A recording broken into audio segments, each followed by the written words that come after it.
আজকের গল্পটি এলিয়েন ও মানুষের বন্ধুত্ব নিয়ে একটি গল্প। এলিয়েন আসে ভারতের চেন্নাই শহরে এবং প্রকৃতি সম্পর্কিত একজন মানুষ রামের সাথে বন্ধুত্ব হয়। এলিয়েনটি বা ট্যাটু রামকে সাহায্য করে তার ভালোবাসার মানুষকে পাওয়ার জন্য। এভাবেই তাদের দুজনের মধ্যে বন্ধুত্ব সৃষ্টি হয় ও ঘটতে থাকে মজার ও অদ্ভুত ঘটনা। কখনো ট্যাটুর পাওয়ার রামের কাছে চলে আসে, আবার রাম ও এলিয়েনের দুজনেরই পাওয়ার চলে যায়। সে মনে করতে পারে না সে কি কারণে পৃথিবীতে এসেছে এবং এসবের পাশাপাশি রয়েছে একজন ডেঞ্জারাস ভিলেন। ভিলেনের কাছে রয়েছে জাদুর শক্তি।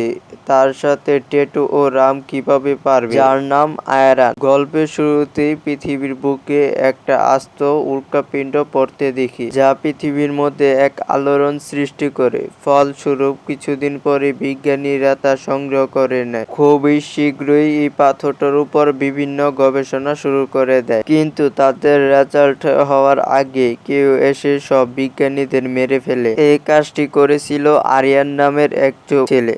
সে জানতো এই পাথরটি অনেক মূল্যবান, খুবই দামি এবং নিজের কাছে নিয়ে আসে। মূলত এই পাথরটির ক্ষমতা ছিল অপরিসীম। এর সাহায্যে মাটির নিচে থেকে খনিজ সম্পদ বের করে আনতে পারবে। তাকে অর্থের পাশাপাশি দিবে প্রচুর ক্ষমতা। পাথরটি ব্যবহার করার সাথে সাথে সেখানে একটা ছিদ্র হয়ে যায় এবং মাটির নিচ থেকে একটা বিষাক্ত গ্যাস বের হয়, যা মুহূর্তের মধ্যে ছড়িয়ে পড়ে। পরিস্থিতি খারাপ দেখে আরিয়ান সেখান থেকে হেলিকপ্টারের মাধ্যমে বেরিয়ে যায়। চারদিকে আগুন ধরে যায়, যার ফলে অনেকেরই মৃত্যু ঘটে। এই গ্যাস এতটা বিষাক্ত ছিল যে চারদিকে গাছেও আগুন ধরে গেছে। এর কারণে আশেপাশের অনেক বাসিন্দাও মারা গেছে। এই বিষয়টাও আরিয়ান জানতো, কিন্তু এটা জানতো না এইখান থেকে একটা স্পার্ক পৃথিবীর বাইরে চলে গেছে। সিগন্যাল দিয়েছিল ইউএফ কে। ইউএফ হচ্ছে যেটাতে করে এলিয়েনরা বিভিন্ন গ্রহে ঘুরে বেড়ায়। বর্তমানে আমরা একটা গ্রামকে দেখতে পাই, যেখানে একটা হাতির বাচ্চা গর্তের মধ্যে পড়ে গেছে। এলাকাবাসীরা হাতিগুলোকে ঘিরে দেখছিল, কিন্তু কেউ তাদেরকে সাহায্য করছে না। এখানে রাম চলে আসে। রাম হাতিদের কষ্টগুলো বুঝতে পারে। সে অনেক চেষ্টার পর বাচ্চা হাতিটাকে বের করে আনে ও তার মায়ের কাছে পৌঁছে দেয়। রাম প্রকৃতি ও পশু প্রেমী ছিল, তাই এভাবে কোনো পশুকে দেখতে পারে না। রাম বাড়িতে যাচ্ছিল, তখনই সেখানে একটা গাড়ি দেখতে পায় এবং একটা মোবাইল পায়। মোবাইলটি যা ছিল তার একটা ছবি ওয়ালপেপারে ছিল। আমরা দেখতে পাই তারা নামের এক টিচার ওই গ্রামে বাচ্চাদের স্পেস সম্পর্কে পড়া স্বেচ্ছায় সকালে ঘিরে রেখেছিল তার এই কথাগুলো শোনার জন্য। সেখানে রামও আসে। পড়ানোর সময় তারার কোনো সাহায্য লাগলে রাম নিজে থেকে এগিয়ে আসে। এই বিষয়টি তারারও অনেক ভালো লাগে। সে সাথে রাম তারার সে মোবাইলটিও ফিরিয়ে দেয়। অন্যদিকে আমরা দেখতে পাই এলিয়েনের স্পেস পৃথিবীর দিকে রওনা দিয়েছে, যার প্রভাব ওই গ্রামেও পড়ে। একদিন সকালে হাজার হাজার মৌমাছি তাদের ফসলের দিকে আক্রমণ করে। আশেপাশে কারোরই নষ্ট হচ্ছে না, কারণ তারা কীটনাশক ব্যবহার করে। রামও যদি তার ফসলে কীটনাশক ব্যবহার করত, তাহলে এই ক্ষতি হতো। আর রাম যেহেতু প্রকৃতিকে ভালোবাসে, তাই সে এটা দিতে কিছুতেই রাজি হয়নি। পরে এলাকার মুরব্বীরা রামকে বুঝাতে লাগে, তখন রামই কিছু শুনে না। তখন তার মা বলে, এরকম করতে থাকলে আমাদের তো অনেক ক্ষতি হবে, এবং বলে এতে আমাদের প্রকৃতির উভয় ফসল তুলানোর জন্য পর্যাপ্ত পরিমাণে থাকবে না। গ্রামবাসীরা আরো বলে, তোমরা যদি এরকমই করতে থাকো তাহলে কোনোদিনই একজন সফল কৃষক হতে পারবে না। এ বলে তারা চলে যায়। বেশি ক্ষতি হওয়াটা রামের মাও পছন্দ করে না, তাই তো রামের মা একটা পরিকল্পনা করে যাতে রাম শহরে চলে যায় ও টাকা উপার্জন করতে পারে। রামের মা একজনকে ঠিক করে, যে তার মাকে টাকার লোন দিয়েছিল, কিন্তু তা ফেরত দিতে না পারায় ট্রাক্টরটি নিয়ে যেতে এসেছে। রামের মা মনে করেছিল সে টাকার জন্য শহরে যাবে, কিন্তু সে ভুল প্রমাণিত হলো। রাম বলে, আমি এখানে থাকবো, ট্রাক্টর দিয়ে নয়। এখন আমি পুরানো পদ্ধতি লাঙ্গল, মই এগুলো দিয়ে চাষ করব। তার মা ইমোশনাল ভাবে কথা বলতে চায়, বলে আমি শহরে যাব, বাড়িতে বাড়িতে কাজ করে টাকা উপার্জন করব, এতে আমার সম্মানও যাবে না।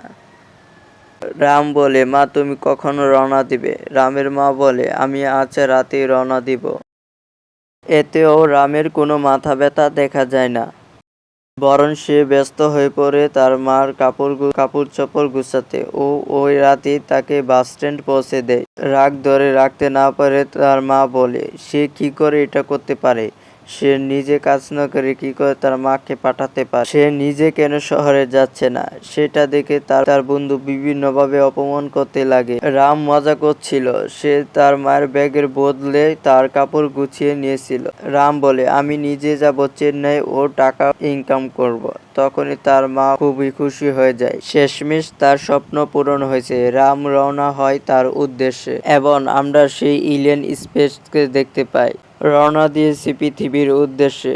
সেখানে যে কিউট এলিয়েনটি রয়েছে, কোথায় সেই পাথরটি তা দেখতে লাগে। যখন পাথরটি চেন্নাই দেখে তখন চেন্নাইয়ের মানুষের ভাষা, পরিবেশ, আচরণ, সংস্কৃতি সবকিছু দেখেন ও মানুষের ব্যাপারে সকল জ্ঞান অর্জন করে নেয়। এখানে আরিয়ান বড় বড় ইনভেস্টরের সাথে কথা বলছিল। সে সবাইকে বলে তার কাছে এমন একটি পাথর রয়েছে যা দিয়ে পৃথিবীর থেকে সকল এনার্জি বের করা সম্ভব। এই গ্যাসকে বলা হয় নোভা গ্যাস, যা দ্বারা তারা প্রচুর লাভবান হতে পারবে। তখন ইনভেস্টররা খুবই খুশি হয়ে যায়। কিন্তু একটি লোক প্রতিবাদ করে এবং বলে, এই নোভা গ্যাস উৎপাদন করলে পৃথিবী ধ্বংস হয়ে যেতে পারে। এর মধ্যে আমি থাকবো না এবং কাউকে এটা করতে বা সফল হতে দিব না। এই বলেই সে এখান থেকে বেরিয়ে যায়। কিন্তু বেশি দূর যেতে পারে না। আরিয়ানের লোক লিসা তাকে মেরে ফেলে এবং বাকি সবাইকে একটা রোবট দেখায়, যে রোবট তাদেরকে রক্ষা করবে। এর ফলে কেউ তাদের ক্ষতি করতে পারবে না এবং সকলেই তার পক্ষে টাকা দিতে রাজি হয়ে যায়। অন্যদিন সকালে রাম এসে পৌঁছায় চেন্নাইতে। বাস থেকে নেমে রাম দেখতে পায় দুজন লোক একজন মহিলার ব্যাগ ছিনতাই করতেছে। তা দেখে নিজেকে ধরে রাখতে পারে না। তখনই তাদেরকে বাইক থেকে ফেলে দেয় ও তাদের সাথে মারামারি করতে গেলে রামই বিপদে পড়ে। তারা রামকে তাড়া করে কোনো মতনে একটি সাইকেলের সাহায্যে সেখান থেকে বেরিয়ে যায়। তখন ফাঁকা মাঠে কবি নামের এক লোক বেলুন নিয়ে দাঁড়িয়ে ছিল। তখন সাইকেল নিয়ে তাকে লাগিয়ে দেয়। কবির হাত থেকে বড় বেলুনটা ছুটে আকাশে উড়ে যায়। তা দেখে কবি ও কবির বন্ধুরা রামকে ধরে ফেলে এবং এখানে কবির বস আসে ও রামকে বলে, তার জন্য আমাদের 1.5 লক্ষ টাকা ক্ষতি হয়েছে। সেজন্য আমাদের টাকা দিয়ে দেয়। তখন কবি জানায়, আমরা একটা সারপ্রাইজ এজেন্সিতে কাজ করি, যার মাধ্যমে তার প্রিয় মানুষকে সারপ্রাইজ দেয় এবং আমরা এখানে 1.5 লক্ষ সারপ্রাইজ দেওয়ার জন্য কাজ করছিলাম ও এই ক্ষতিপূরণ তোমাকে দিতে হবে। তারপর রামকে গাড়িতে ভরে ফেলে। পথে রাম তাদেরকে নিজের সম্পর্কে সবকিছু খুলে বলে। সে নিজেই এসেছে তার মায়ের টাকা বা ঋণ পরিশোধ করার জন্য। যেহেতু কবির বস মনের মানুষ ছিল, তাই রামের কথায় গলে যায়। সাথে করে তার বড় বাড়িতে নিয়ে যায় ও তাকে তার কাছে কাজে রেখে দেয়, যাতে রামও তাদের সাথে কাজ করতে পারবে। তখন আরো একটি সারপ্রাইজের কাজ আছে। এটা জন্মদিনের সারপ্রাইজ দিতে চাচ্ছিল। রাম ও কবি সারপ্রাইজের কাজে লেগে পড়ে। এরপর সন্ধ্যা হলে তারা মেয়েটির বাড়ি যায় ও ডেকোরেটের কাজ করতে লাগে। রাম একটা ছবি পায় এবং দেখে ওই ছবিটি হচ্ছে তারা। সে বুঝতে পারে এই লোকটার গার্লফ্রেন্ড হচ্ছে তারা। তা দেখে রামের বুক খান খান হয়ে যায়। তারা কাজ করে রাত্রে বাড়িতে ফিরে আসে এবং তখনই ওই লোকটা কল করে এবং বলে, আমার গার্লফ্রেন্ডের এখনো কোনো সারপ্রাইজ পৌঁছায়নি। পরে তারা বিষয়টি জানলে বুঝতে পারে তারা ভুল করে অন্য একটি বাসায় গিয়ে ডেকোরেট করে আসছে। কিন্তু খুশি হয়ে যায় রাম, কারণ লোকটি তারার বয়ফ্রেন্ড নয় এবং রামের মনের আশা ফিরে আসে। তখন তারার বাড়িতে দেখা গেলে সে এইসব ডেকোরেশন দেখে চমকে যায় এবং বাইরে এসে দেখতে চায় কে এই কাজটা করেছে। তখন রামকে খুশি হতে নাচতে দেখা যায়, কিন্তু রামের মুখ তখন দেখা যাচ্ছিল না। অন্যদিকে আমরা দেখতে পাই এলিয়েনটি সে স্পেসটি মাটিতে ল্যান্ড করেছে এবং এলিয়েনটি মাটিতে নেমে সে স্পেসটি অদৃশ্য করে যায়, যেন কেউ তা দেখতে না পায়। এলিয়েনটি একটি মাতাল লোকের সাথে দেখা হয়। মজার ব্যাপার হলো মাতাল লোকটি ওই এলিয়েনকে টাকা ধরিয়ে দেয়, কেননা সে মনে করেছিল এটা কোনো বিক্ষোভ। এবং এলিয়েনটি খুবই দারুণ স্টাইলে গাড়ির উপর বসে। ওই গাড়িতে ছিল রাম, কবি ও তার বস। কেউ এলিয়েনটিকে দেখতে পাচ্ছিল না। এলিয়েনটি চলে যায় সে স্থানে যেখানে পাথরটি ছিল, যা আরিয়ানের ল্যাবে। এলিয়েনটির মধ্যে ছিল খুবই পাওয়ার, যার তার বডিগার্ডকে বোকা বানিয়ে সহজে ঢুকে যায়। যার সাথে ধাক্কা লাগে এক সিকিউরিটির সাথে এবং সে পড়ে যেতে চায় ও এলিয়েনটি তাকে হাওয়ায় ভাসিয়ে রাখে এবং তাকে ঠিকঠাকভাবে দাঁড় করিয়ে তার বাইকটি নিয়ে চারদিকে ঘুরতে লাগে। এই বিষয়টি সিসি ক্যামেরায় রেকর্ড হয়ে যায়। ওই সময় আরিয়ান হেলিকপ্টার দিয়ে সে চলে যাচ্ছিল ল্যাব থেকে। তখনই সংকেত চলে যায় আরিয়ানের কাছে এবং সে ল্যাবে ফিরে আসে। এই ল্যাবে এলিয়েনের মতো জীবকে ঠেকানোর জন্য আগে থেকে বিভিন্ন পদ্ধতি রেখেছিল।